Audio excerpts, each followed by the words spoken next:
This podcast contains real stories, adult language, and occasional chaos. Some content may not be suitable for all audiences. Listener discretion is advised, especially if you're easily offended, overly nostalgic, or still living in a dorm.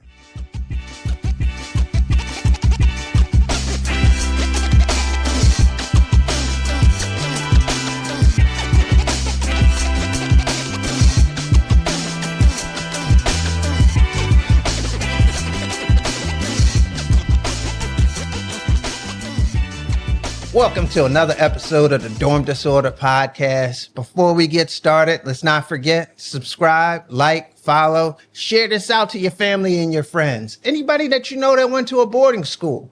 And the mailbag is open, dormdisorder@gmail.com. We want to hear from you. We want to hear your stories. We want to make this grow and continue to be something important and a space not just for Girard people, as we'll find out today, but for all boarding schools. So, of course, I am here again with my co-host. What's cracking, everybody? Dan, 9-4.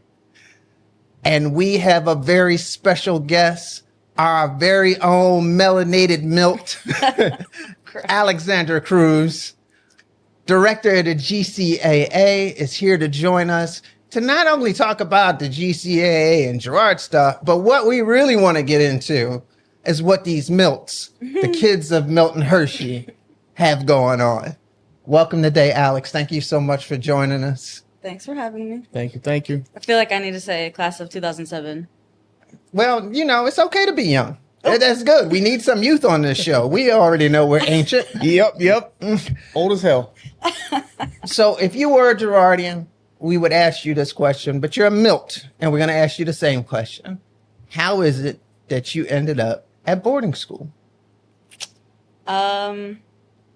I guess interesting story, but also the same as most. Single mother, she had me at 16, had her third child at 19.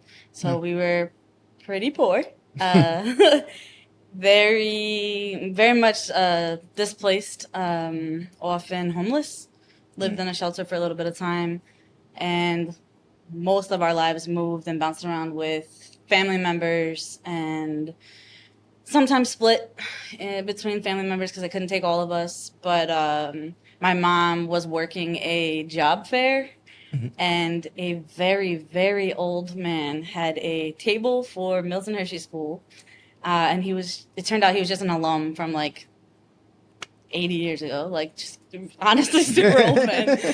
And he loved Hershey so much that he volunteered to do job fairs and stuff. So he wasn't even like working with the school. He just got like pamphlets and stuff.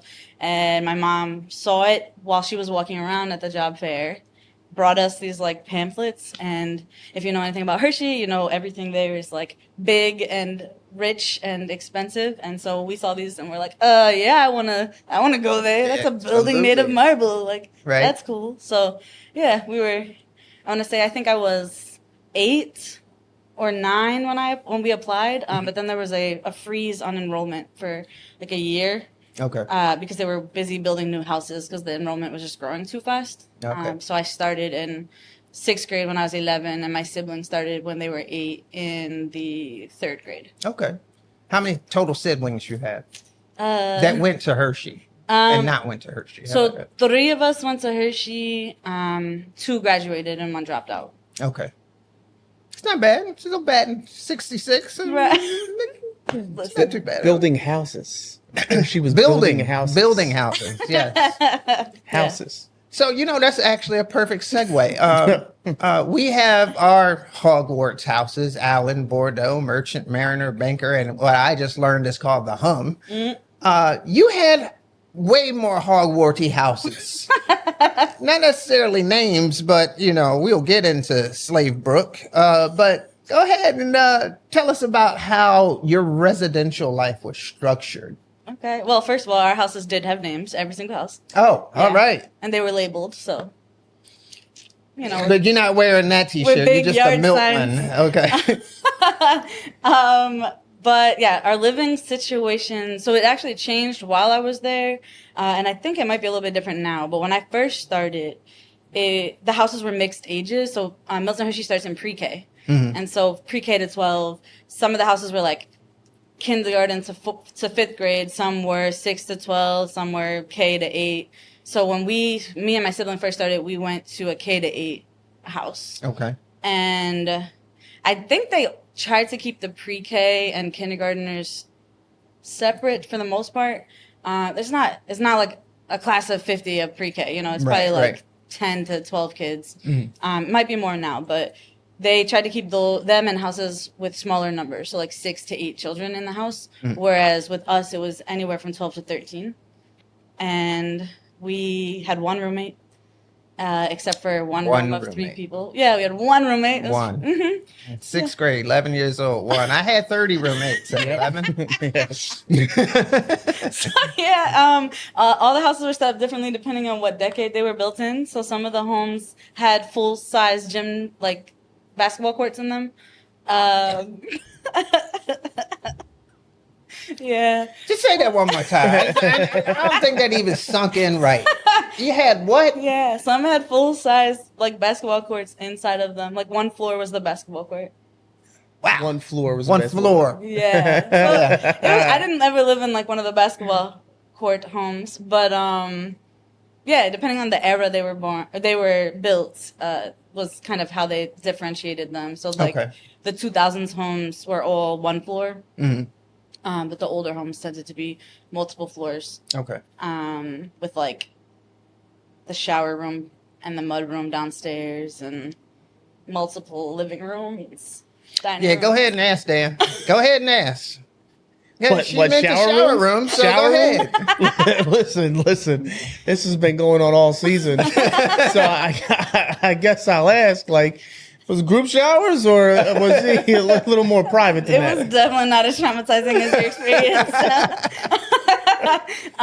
In the one house that I lived in, we had like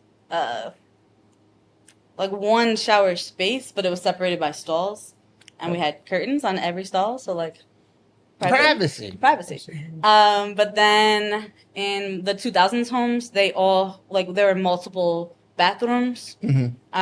So like multiple bathrooms with showers, whereas the other homes were like a full shower room with bathroom stalls, but then there's also like another bathroom on a different floor. Okay. You know, extra options. bathrooms and everything. But yeah, with the 2000s homes, we had like separate bathrooms in the different. This is gonna sound crazy. The different wings. So I mean, we had wings, sort of. Let's say so that. You know, I guess with those, it was like one shower and one toilet in each of those bathrooms. Okay. So you didn't have to walk over and get shampoo poured in your hand and then walk back to your, to your shower. Absolutely not. Oh, that is so. Yeah.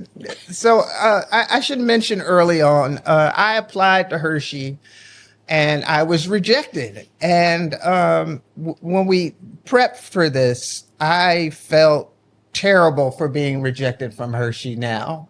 I didn't feel any kind of way 30 some odd years ago, I guess almost 40 years ago, but now I do. Why don't you go ahead and tell us how that home life was built when you had your house parents and your residential life? What was that like? It was tough, but it was major, I think, for all of us that were seeking true parental guidance and like security. Yeah. But so you had true parents. So we had a set of house parents that they had to have been married for 5 years before they could work at Hershey. And when I first started, I think they were allowed to have as many kids as they wanted, but as time went on, they were only allowed to have 2 children of their own, or 2 dependents, because obviously if they had like an older child, that didn't count against them. Right. But with the intention that they're focusing on us, who all come from like trauma backgrounds. And so they had to have bachelor's degrees. They provided like a family environment for us. Some kids felt so comfortable as to call them like mom and pop. Most of us said like Mr. and Mrs. whatever. By the time I finished at Hershey, I started calling the house mother that I had the longest, like Mama Akins. Okay. So like that, she's a mom for real to me. But Yeah, it was that kind of a situation. Some house parents could cook, some couldn't. Um, so they actually only got relief every other weekend. And so we did have an assigned relief house parents as I well. was going to ask that. Yeah, so they were the same ones every other weekend. And every now and again, they were like obviously not nearly as stable because if they had other jobs. So there was a lot of like emergency relief at the school who Okay. could come in. Emergency relief didn't have the same kind of restrictions though, because they were only there for 2 days. Right. And they had like when I first started, they actually had the opportunity where like best friends could be relief house parents. Oh, wow. Okay. And the setup of the house, there's a full size 3-bedroom apartment. Which is our house parents' apartment, and that's like an entirely full apartment. They have a door that shuts and locks, so when they're off duty, they're off duty. A lot like Gerard house parents. That is at least one corollary. Yeah. And then our relief house parents had a much smaller apartment that was just a bedroom and a bathroom, I think. Okay. And then they used like the regular kitchen with us for all their food because they were just there again for 2 days. But they were usually pretty stable though. I'd say like I didn't go through a million relief house parents while I was there. Okay.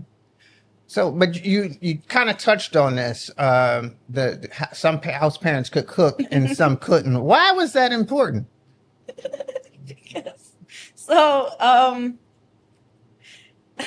I think it's like it's so similar to like what I imagine normal kids had an experience like, where like not us boarding school kids, where sometimes people's parents are great cooks, sometimes they're not. But the house parents are doing your cooking for So it depended. It really depended. Yeah. So my senior year, I had a set of house parents who our house father was an amazing cook and he loved to cook. He would often pull us in with him to help him. Like, I'm not about to cook for all of y'all. Y'all better get in here and help. Okay. But he did like to cook. I had other house parents who hated to cook. And they were just like, y'all can do the basic stuff so you can cook dinner, you can cook breakfast. Breakfast was almost always cooked by the students. Okay. But if you were in a home where you couldn't cook and the students also couldn't cook, we had meal buses. Meal buses. That would deliver full meals and like sides, mains, all the things. And they drove all over campus every single day for dinner. You would just put your order in like the day before, the house parents, and they could use it if they wanted, or they didn't have to if they wanted to prepare their own food.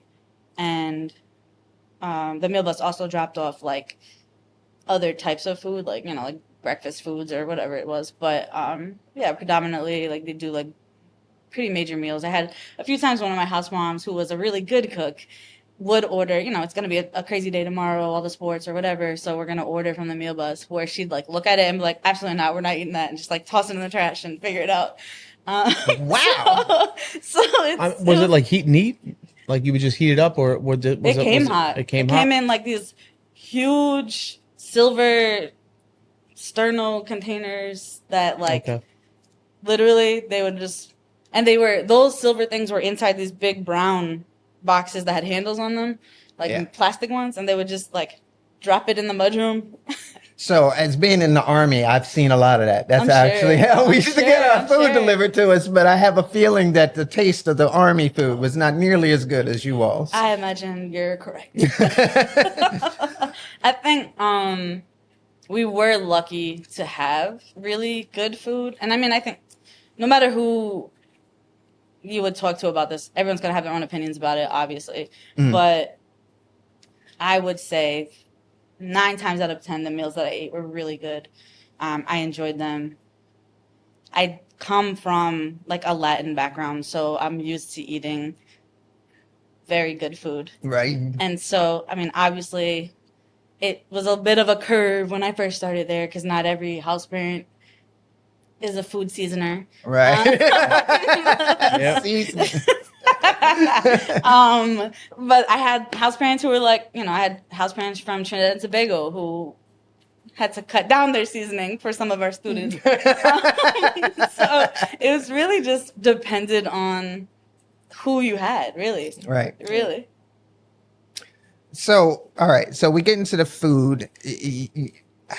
Did you ever have like a large meal, like with the whole school, or it was always just the house meals? Because I'm just thinking about Gerard. We have our, basically the entire high school eating together, or the entire middle school eating together. Was there any special event meals?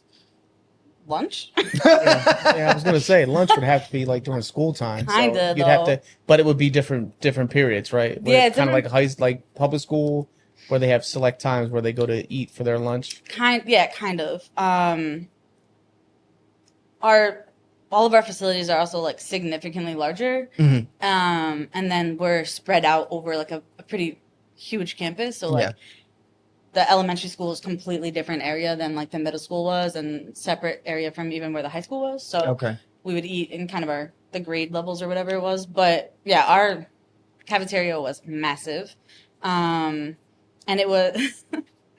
It always breaks my little heart when I were to go to Gerard and eat lunch at Gerard, because at Hershey we had like a full spread buffet, like 5 different buffet lines, where there were like Buffets. a pasta line, a salad line with like all the toppings you can imagine. We had a dessert space, and then we had like a main, like whatever it was that day. You just depress me more and more. I mean, I guess in the defense of the school, literally everyone on campus is eating the same food, right? So, like, Okay. the president of the school is not about to be like, I'm going to order off campus. No, he's going to eat the food that is there. Okay. And so he wasn't going to settle for something that was going to make him sick. So it just, I don't know, I guess literally like security, you'd see security in the lunchroom sometimes. You'd see like the IT guys right at the table right next to you. So it made sense because they were feeding everyone. Yeah. Okay. So I do have 2 questions. First, I find it interesting that they were called house parents, which is what We used called to them. call Yeah, them. we Yeah. used to call them. It wasn't RAs. So I have 2 questions. One, where did the food come from? Did the house parents have to go shopping? And were you guys allowed to ask, like, yo, I want some, cookies and cream Pop-Tarts? Like, could you ask for specific things to have? And then the second thing that I still can't wrap my mind around is, how do you hire somebody to take care of kids and they can't cook? Like, there has to be like some level, like you're hiring these people to watch and raise kids. So I'm just curious about those. I know you can't answer the second one because it's just that is what it is. But I just find it interesting that Hershey did not like vet that process. Like, now cook spaghetti or just something so you can feed 8 people or 10 people, whoever how many kids were in the house. Well, we actually had our own grocery store on campus. Grocery store on campus. Please explain how that worked. We walked to Fairmount Market for some chumpies. No, we had a grocery store that literally had like a parking lot, had carts and everything. Wow. So you could order like from there, but also you get food deliveries in through the meal bus. Yeah, we could make special requests. That brown sugar cinnamon Pop-Tarts were always a fave. Oh, they are to go to. That was- Still, yeah. But everything was in like much larger sizes. Okay. Like, It's like Costco, institutional. then. Exactly. Everything Okay. was like that. It'd have to be. Yeah. But it's the same thing. Like they offered different types of toiletries. So like if you used Secret deodorant or Shore deodorant, you could just you could ask which one. You see. Every time we talk to this woman, we find out one new horrible thing. Speed stick. That's all we had. One choice of deodorant, one choice of soap, one choice of lotion. Everything was a singular choice. One I don't know. big Maybe giant- is it a little different now? One giant jar of Eucerin. One giant jar. Community jar of Eucerin. Oh, yeah. This is. I'm sorry. I mean, you didn't do this. We just find Yeah, this no, stuff that was out. definitely not like we got to choose scents and everything. So like we had Herbal Essences shampoo back then, and it was like, you want the rose or do you want the chamomile? Like, oh, okay. This Yeah. is every time I feel Yeah. more and more enlightened, more and more sad, and Sorry. more and more disappointed that Hershey said I wasn't good enough.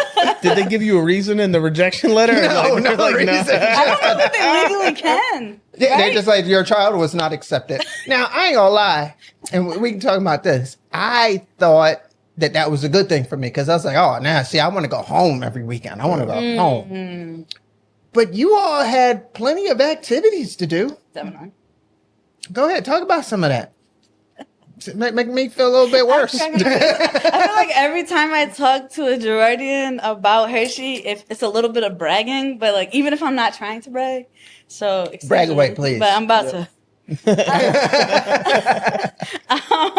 So yeah, it really depended on. So I think an important distinction about Hershey is that it's 365, so it never closes.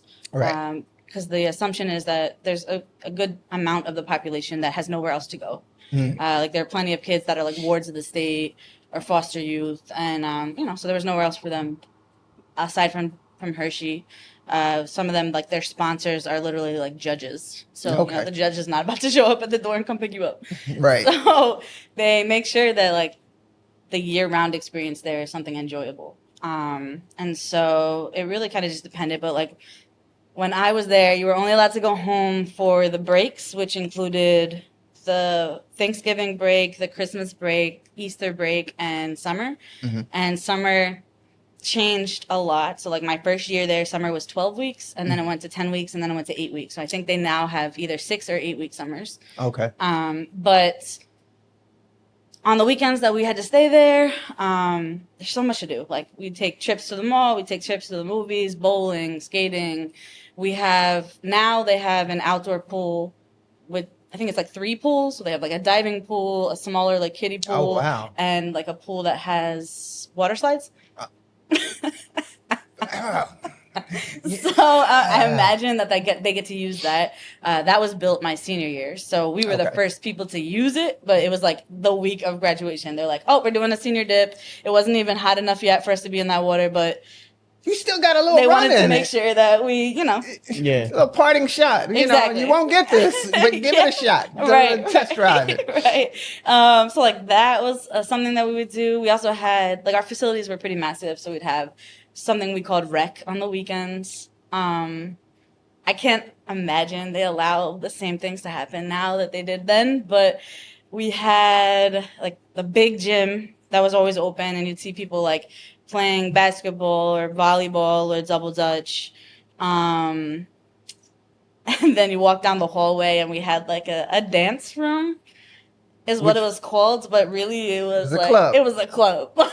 Straight up strobe lights, the disco ball. It had what do you call it? Like booths, the way that you would have like in like a restaurant, booths. Oh. Like the walls were booths, and then the center. Y'all was had a dance VIP floor. up in that joint. Center Y'all was wasn't- popping they were bottles of prepping us soda. for real life, I guess.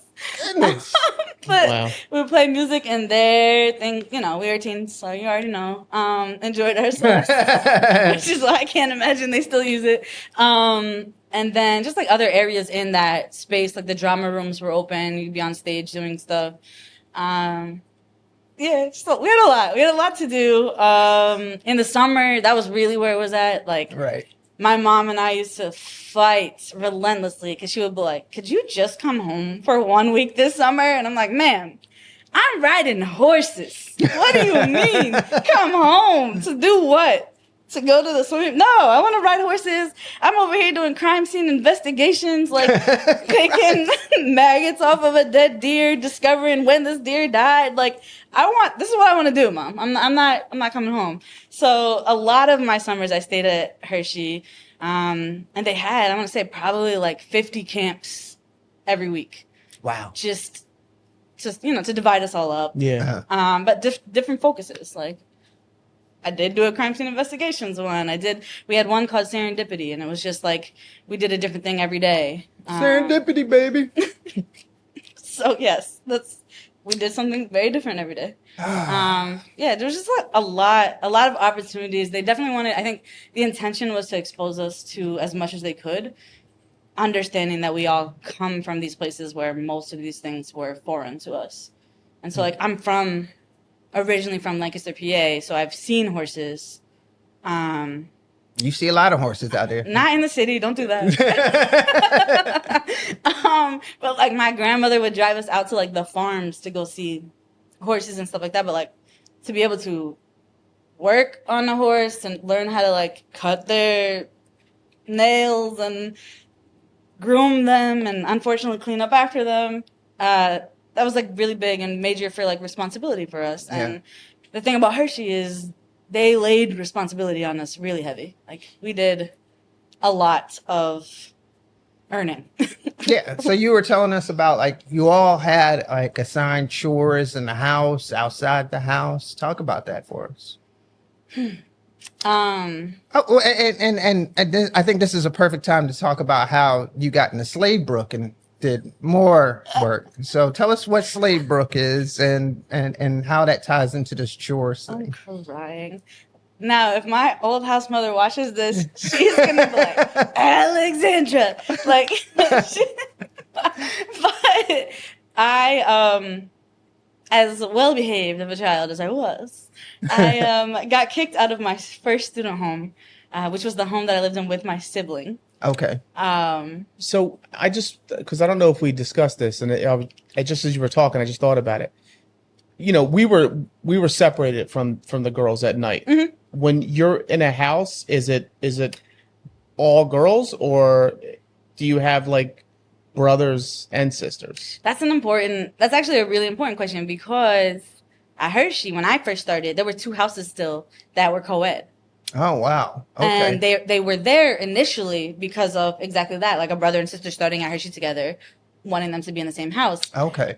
But I can tell you that when I was there, most of the kids that were left in those houses were not siblings. Okay. And at some point during my time there, I think even in middle school, they split those houses up and it went to all same-sex houses. Okay.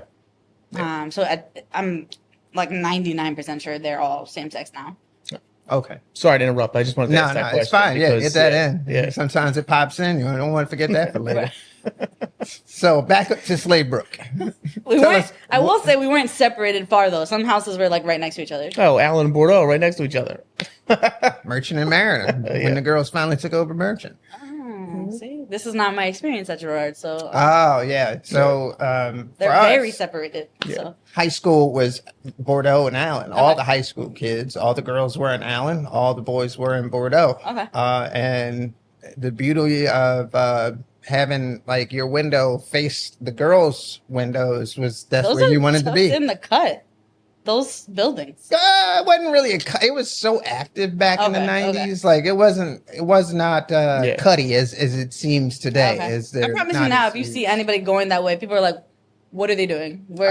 Okay. Because there's nothing happening over there. Yeah. The president lives back there. That's it. Yeah. See, the president still lived back there then. Right, so but that's you would see them walk by. Yep. So, it was a little bit more supervision back The high then. school principal had a house back there too. The head of education. Okay. And the I head know of, Miss Whedon had a house back there. but I thought she was like the head of like all education or something for a little bit. She might have. I mean, I think she was only there for a year. I think she bounced there for 1 year. Yeah, I think you're right. Yep. Yeah. Jimmy Dean, I thought moved back there for a little bit too. Yeah. Yeah. So he was back there for like 3-4 years, I think. Mm-hmm. And Saunders lived back there too. Yeah. Yeah. So Sorry. Yeah.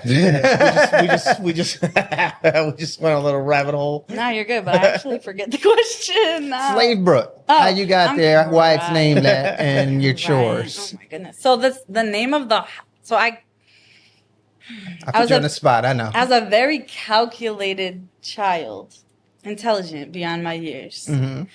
So I documented every time our house parents did or said something that felt like it was out of pocket to me. So like we had a set of house parents tell my sibling that God didn't love them. And, so I'm like, they said, so like stuff like that, or like I had a set of house parents lay their hands on us, and I watched them drag a kindergartner by her hair. I documented the time and date of that, and so I turned in a document of all of the things that happened to us and I will say I had a very unique experience my first year because we went through 5 different sets of house parents. And that had like never been heard of. And people were like, what are y'all doing at that house to make these parents run away? But it wasn't us. But I kept notes, very meticulous notes of everything that was going on, handed them into they were called neighborhood consultants back then, and our houses are broken up into neighborhoods. And so that person oversees all of those houses in that The neighborhood. head house parent. Basically. That's what it would be for us. The head house Essentially, parent. yeah. And so I handed in all these documents to her. They called my mom down to the school, and they're like, your kid is a ringleader, and she's having people follow her and doing the things that she's doing. And like, they couldn't give her any actual like Negative, actions. yeah. Like, what did Alex actually do? Right. Oh, she's just the ringleader. Okay, but what are they doing? And well, she handed this document. She's like, so she's just documenting like wrongdoings? And they're just like, well, she can't be here. Like, these kids are too impressionable. She's a ringleader. She's got to go. And so they called her up the day they were moving me. Oh, wow. And, you know, my low income parents, my mom's at work. Yeah, of course. She doesn't live, like, luckily she lived like 40 minutes from Hershey. But Right. like, imagine she was out here in Philly or in New York or DC where a lot of our other friends are from. Like, Okay. she runs to the house. I'm like sobbing because I'm like, what do you mean you're kicking me out? Like, what? I didn't actually do anything. Like, what are you talking about? So they sent me to this other student home. The name of the home was Silverbrook. But everybody loved to try to scare me because they're like, nah, that's Slavebrook. We call that Slavebrook. And I'm like, why is it Slavebrook? Like, what do you mean? And they're like, you know, all they do is chores over there. They don't have fun. And I guess, come to find out, it was essentially the reform home. And my house mother was like, if you can't make it here, you're out. Oh, Lord. And I'm like, out of the school? Like, I really was not that bad, I promise. Like, I mean, it you was did just get my in mouth. trouble It was for my just mouth. being a snitch. it was my, You are a snitch, though. to adults, Yeah, you snitched on about the adults, Yeah, not yeah. about my people. Yeah, yeah. That's an important distinction. Snitching is snitching. But yeah, so I'm like, so I get sent to this house. It's called Slavebrook as the nickname. I'm terrified. Like, man, they're about to make my life a living hell. Mm-hmm. And the very first night I got there, all I did was cry. Oh. My house mother had a migraine for like multiple days. And she's like, to this day, is like, you're the reason I had that terrible, terrible migraine. I probably am. But it was rough. It was a rough transition. She was a mother that loved with an iron fist. Like, sis was hard on us. We did chores all the time, like morning to night. I'm telling you, we woke up at 6 o'clock in the morning, did our morning chores, which would consist of like an entire space that you were responsible for cleaning because there were so many of us. So like one person had a dining room, one person had a living room. There's 2 living rooms, you know. And in that time, you had to very thoroughly clean up that chore space and your bedroom. So we're dusting daily, that kind of thing. My house father would check the chores while we were eating breakfast and like write his initials in dirt and dust if you didn't. So like after school, oh, you didn't clean your room? Yes, I did. Oh, why are my initials in your dust? And I'm like, are you joking? Is this a joke? So it was tough. It was a tough time there. My house, again, like I later really discovered how much she loved us. And then when I met her mother, I understood why she loved us the way that she did. Yeah. Because her mom was also like, I'm going to walk in your house and run my fingers along your fireplace. And like, I'm like, what? My mom, like, yes, I would get in trouble for not cleaning, but like, whew, Yeah. I can't imagine like that being the way my mom loved me. I'm picturing Annie. That's what it felt like in that house. The hard knock life. I'm We literally scrubbed the floors picturing on our my hands time and- in the army. We didn't use mops. We scrubbed everything on our hands and knees. So y'all had to clean your bathrooms, your own bathrooms. Yes. Finally found a way that Gerard is better. Yep. We never cleaned our own bathrooms because I wasn't cleaning no shitters that y'all shat in. No way. Right. Yeah. I mean, I would like to think we're clean individuals because it wasn't that bad, I don't think. Well, I mean, Well, maybe no. you're forced to be that way. We're just disgusting Yeah. humans. So When we got yeah. to Bordeaux, you had to clean. Oh your yeah, bathroom. that's true. We did take turns clean our own bathrooms in Bordeaux, but it was just 4 of us. Yeah. 4 or less. Okay. So Well, okay. So it depended on your house, and for us, like sometimes it would just be a bathroom that only 4 people used as well. okay, all right. But the big bath, like in Silverbrook, the bathroom was just a huge bathroom downstairs, and then a smaller one upstairs that was just toilets Okay. and sinks. But yeah, so just lots of chores. Then we had after breakfast chores to like make sure the kitchen was tidied before we left, and then got dressed, came back from school. We had an after school chore. Okay. I don't know how the house was getting dirty while we were at school, but you know, dinner chores, so things to get prepped, like setting the table, that kind of stuff. Some kids cooked, some didn't. Did y'all sit at this just made me wonder? Did y'all sit at one big table to eat, or was it depended on your several? house. Okay. So there's a ton of tables that a lot of houses would put all together. Our house did it differently. So sometimes it would be like one long line of tables. Okay.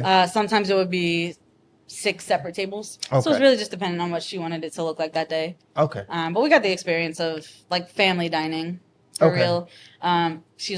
This also shows like the way that she loved.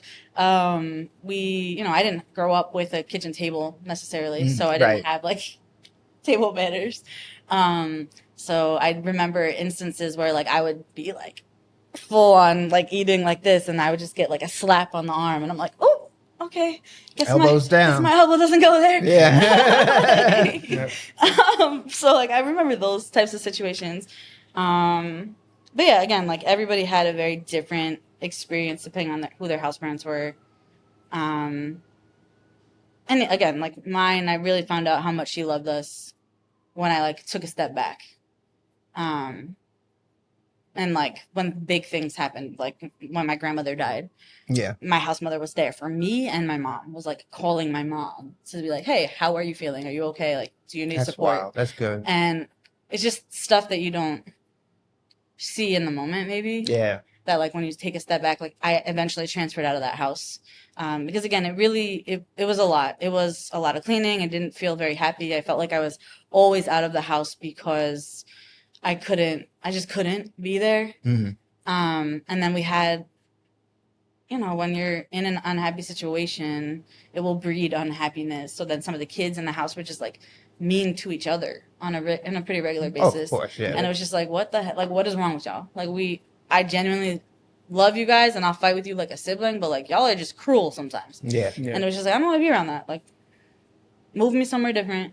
I ended up going to a student home where they called us the Perry prisoners. The Perry prisoners? So, yeah, student home Perry. We called ourselves the Perry prisoners. It was rough also, but for different reasons.